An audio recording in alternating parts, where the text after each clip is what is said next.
Get ready for a fun-filled day in New York City. I'm talking museums, cafes, cute shops, exploring all over Manhattan till our feet hurt. Well, mine did, but you're on the couch right now, so you get to experience this without the pain. Lucky you. Anyway, you know how this goes. Our first stop anywhere is always for matcha. I found this very posh cafe while walking my fiance to work, and the matcha did not disappoint. It gave me the fuel I needed for a subway ride downtown. So, I lived in New York City for 2 years while doing my master's degree at NYU. And one thing that I never did and always wanted to was visit the September 11th museum in FIDI. So, today's the day, folks. It's the first stop on our tour. But before we continue, I'd like to give a trigger warning.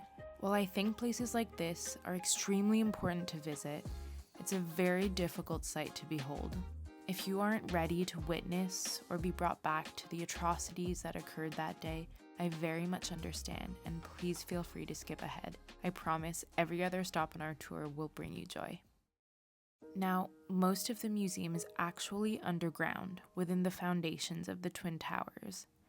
They've kept parts of the building that survived on display in the museum, like these steel bars and this staircase, and most touchingly, this pillar nicknamed the last column, that in the aftermath was covered in markings by first responders, survivors, and family members searching for or paying tribute to their loved ones.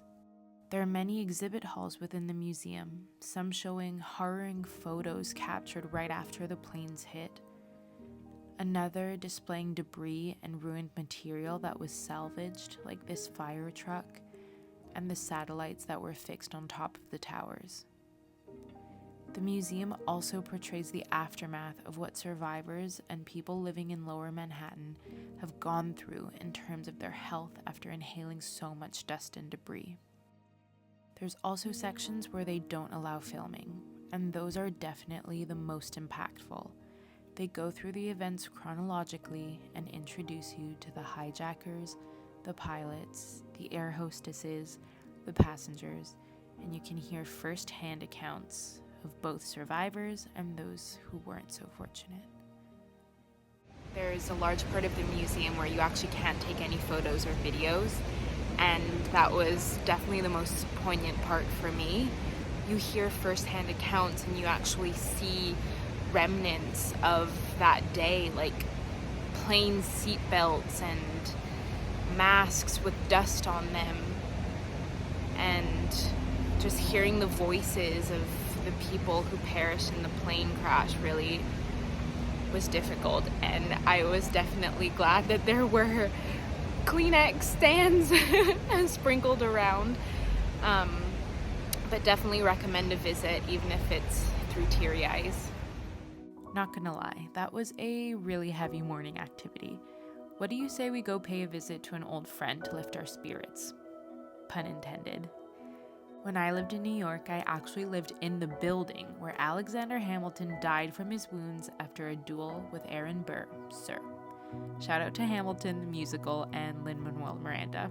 Anyways, Trinity Church in FIDI is Alexander's final resting place, and also happens to be featured in the movie National Treasure, where Nicolas Cage discovers, spoiler alert, the National Treasure. It's a really beautiful church and yard, and a rare green space around the corner from Wall Street.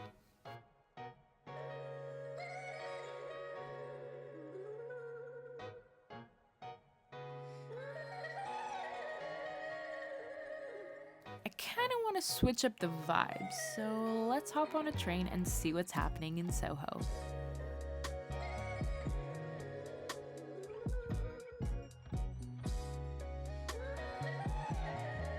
I saw this facade that had the words shop and eat on it, two of my favorite things, so I decided to check it out. There's lots of cute stuff, especially their greeting card section. When leaving the store, I saw some signs that said Little Paris. I'm not quite sure what that was about because I was way too hungry to investigate further and was fervently on my way to heaven on earth. Sweetgreen. I miss Sweetgreens so ardently. They are my favorite fast food, if you can even call it that, because they only serve salads and harvest bowls. My favorite is the guacamole greens, and I recreate it at home almost every week. But I'm so excited to get the real deal here while I'm in New York. Okay, now that I've got my hunger under control, we can continue the tour deeper into the heart of Soho. I love the MoMA store, and I had no idea that they had one that was not in the actual museum, but let's go check it out. They have loads of really cool home decor items, and hot tip, it's also a great place to buy your New York City souvenirs. Yes, it's a lot more expensive than your typical cheap souvenir shop, but they also have nicer, high-quality stuff that your loved ones will actually love and cherish. And they also have this great selection of jelly cats. Look how cute!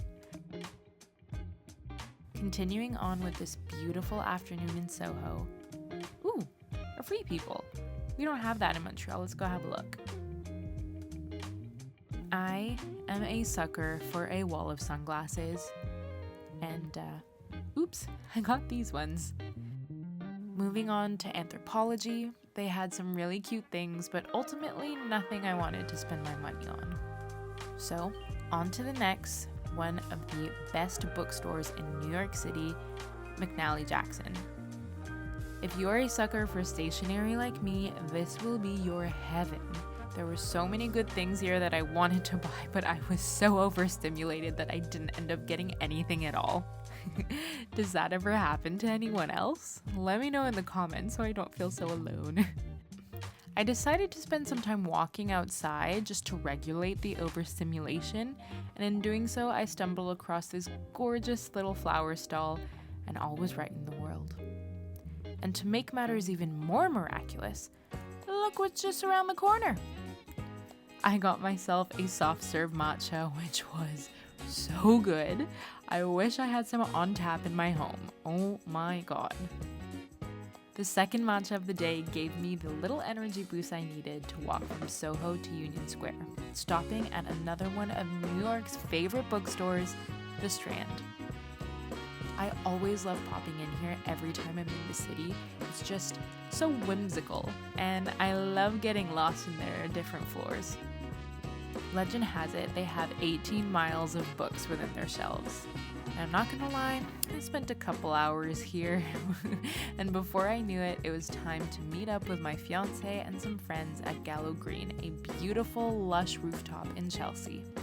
We had some great drinks and food here before walking home along the High Line. What a perfect day. That concludes our day in New York City. Thank you so much for coming along, and don't forget to keep exploring.